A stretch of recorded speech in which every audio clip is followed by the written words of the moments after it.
Greetings, my friends. So, the Midah of the week is Gevurah. That's the Sefirat of the week, and all of the days are aspects of Gevurah.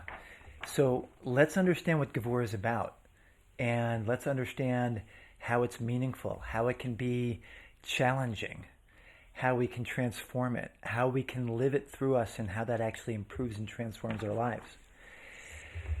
Before we go there, though, I just want to speak generally, just to reinforce this notion that all of the Sefirot, all of the Midot, they are infinite and they are concrete and practical. They speak to the particular details of day-to-day life in our bodies, in our emotions, in our minds, in our speech, in our behavior, and everything we see in the natural world.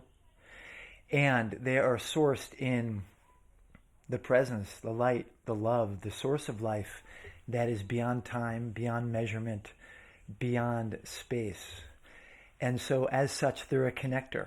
And the reflection of Sefirat HaOmer is an opportunity to do the particular work in the details of our lives to understand the midot and how they're reflecting in our day-to-day existence, how they're reflecting in our lives, and are they aligned with our highest purpose. And then Sefirat is also an opportunity for a meditation and for a prayerful connection to the source of every midah, because the source of life is emanating all of reality through these Sefirot, through the midot. And so the meditation of resting into that the source of life is actually supporting me through this midah. My desire and my efforts and intentions to refine and elevate this midah or this sefirah are supported from the source of all reality. So by bringing those two together, the universal and the particular, that's actually the healing and the fixing. We live in a world of fragmentation, and you could say that the suffering and difficulty that we have as individuals in a society is about fragmentation.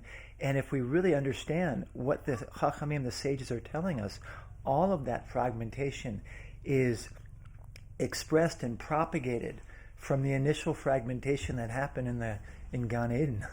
And when consciousness fragmented from itself, when an independent sense of consciousness happened, when they ate the apple and suddenly they realized and they felt shame and they felt blame.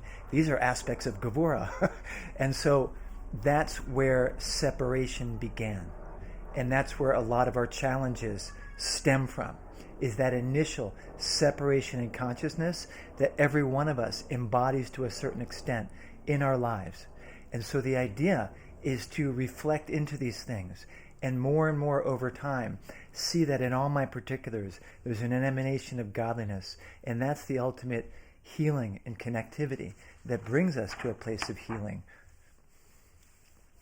So Gevurah, what's going on with Gevurah? It gets translated as strength, as discipline, as power. There's psukim that get associated, verses that get associated with Gevurah, like when you hear thunder, there's a bracha that says Gevuraso Koahu Gevurato Male Olam, that God's power and strength fill the world. When you hear thunder, we say, who is a gibor? One who is someone who has the quality of gibor, someone who can overcome his base nature and overcome kovesha tayetzer shelo. So Gevurah is power, Gevurah is strength, Gevurah is discipline. And okay, that's true. Let's think about it more conceptually also and try to understand what it means for us as individuals. Gevurah could be understood as kind of the polar opposite of chesed. Chesed is a flowing forth, an expression.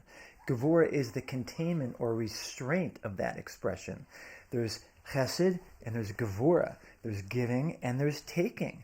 The core of Gevurah is taking. But Gevurah is also boundary. And so one of my chaverim, who's a brilliant, creative mind, likes to describe chesed as a flowing stream, and Gevurah as like the banks of the stream. And it's a beautiful metaphor because the Gevurah contains the chesed.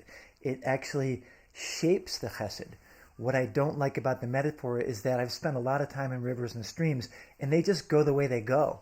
You know, sometimes you'll see a stream that starts like that, and 3 years later, like the riverbank has cut the Gevurah, And we want the Gevurah to appropriately enable the expression of the chesed and not have the chesed overrun the banks.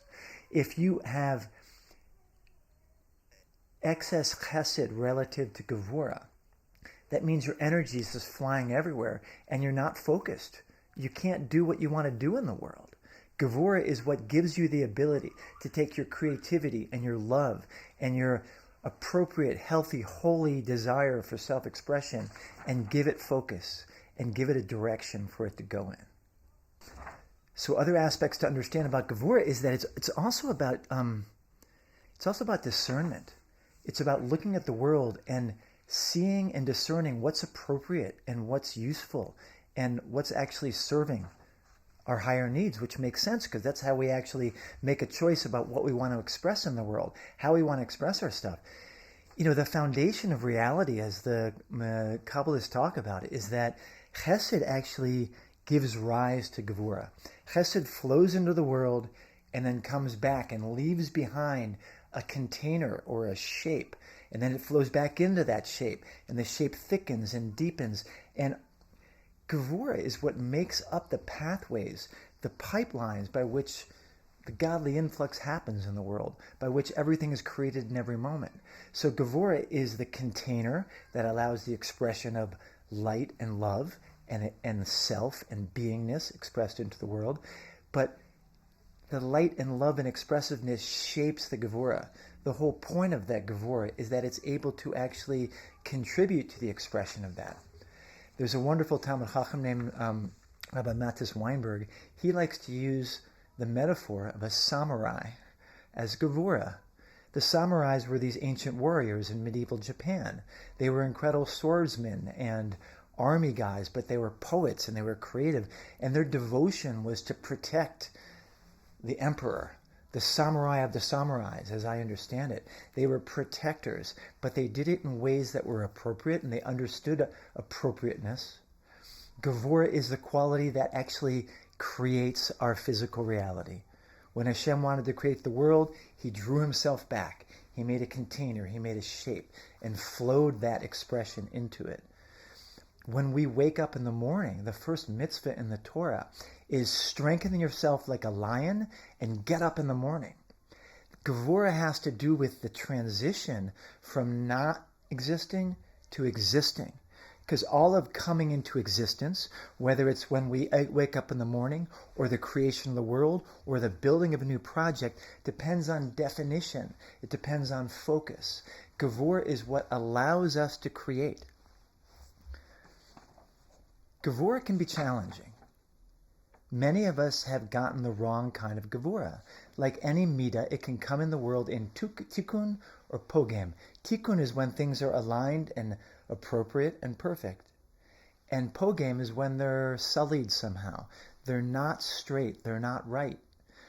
If somebody is angry, if somebody is narcissistic and self-centered and abusive, if somebody is profoundly anxious and imparts anxiety and fear into others, that's an inappropriate expression of Gevurah.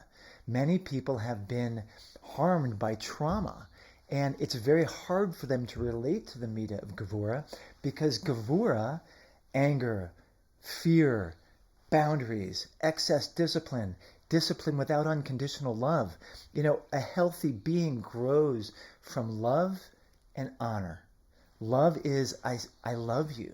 Honor is, I respect you. And those need to be in balance with each other. So for many people, myself included, when I was in my early adulthood, it was hard for me to handle boundaries and discipline. I really needed to work on it over time to learn that actually boundaries are good. Structure is good. But it wasn't easy because I had a natural resistance to it for a variety of reasons that I don't want to talk about right now. But we all have these things where we can't see the good in a midah. And we might see an aspect of a midah in another person, and we might be reminded of an inappropriate expression of that same midah. And it might kind of scare us away from embodying discipline. I actually heard back from a couple of readers this week that, yeah, the stuff about Gevurah is helpful. Gevurah is hard for me. Is Gevurah hard for you? So sometimes Gevurah is difficult, and sometimes Gevurah is not seem like, oh yeah, I want to embody that Mida. I want love. I want to feel good. But as I'm speaking about it, we need the structure to contain and focus and express the love. So how do we work with that? How do we understand the positive aspects of Gevurah and distinguish them from the negative aspects? One of the things that's really important to understand is that, like, the root of Gevurah is fear. There's love, there's fear. The root of Gevurah is fear, or maybe Gevurah is the root of fear. In any event, there's lower fear and there's upper fear. Lower fear is if I'm scared of something in my environment, or I'm scared of a wild animal, or I'm scared of somebody, I'm scared of consequences or punishment. Those are things that can be useful forces, but they can be excessive and destructive. And then there's an upper fear. There's elevated fear. There's the vigilance that has to do with recognizing there's some really important value or goodness or love, and that in order for me to connect to that, I need to be vigilant and pay really careful attention. If I'm trying to make a beautiful piece of music or paint something or write a beautiful letter, the details matter. I spoke about this in the Chesed Shebe Gevurah, because recognizing that the Chesed is why I want Gevurah, why I want to have an elevated aspect of Gevurah, where I'm awake and I'm alert and I'm paying attention. I'm doing exactly what I need to be doing to express good things. The other aspect of Gevurah that's really positive is that's what helps us meet challenges in life. The Sfarim talk about, Rabbi Nachman and the Kabbalah Sfarim, they talk about how we meet challenges. We've got challenges that are the circumstances, things not going our way, difficult problems and challenges, and those are Gevurot. They call them Gevurot. And how do we meet that? Do I run away from it? Or do I actually recognize there's Gevurot here? I need to strengthen my Gevurah to have precision to meet it and understand it.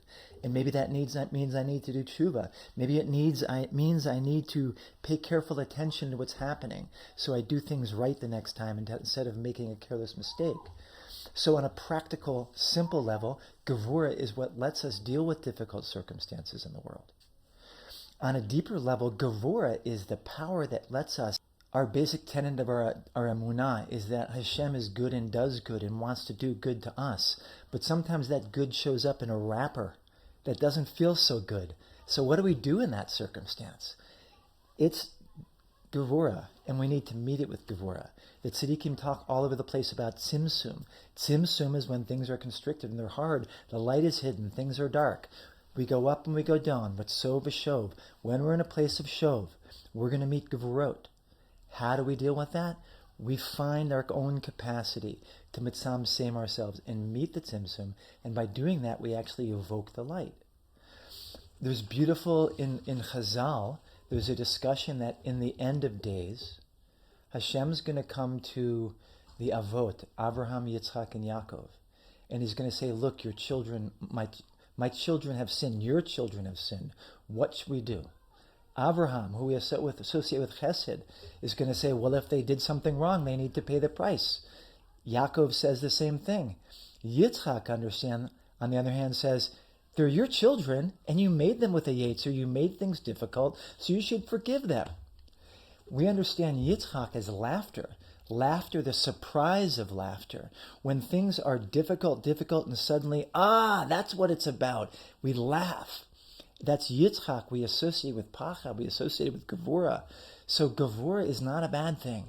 Gevurah is challenging to work with. It's not always pleasant, but it's this incredible energy that actually lets us transform difficult things into good things. So, the invitation is to meditate on Gevurah in the practical and in the klal. Think about the aspects of Gevurah, whether it's Chesed, Gevurah, Sefirat, Netzach, Hod Yesod, and how they help complete and transform and integrate Gevurah in a positive way to transform whatever aspects of confusion we have in Gevurah, transform them into light. So remembering that Gevurah, the difficulties and challenges, it's all from the source of life.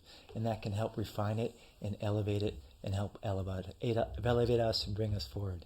Thanks so much for watching.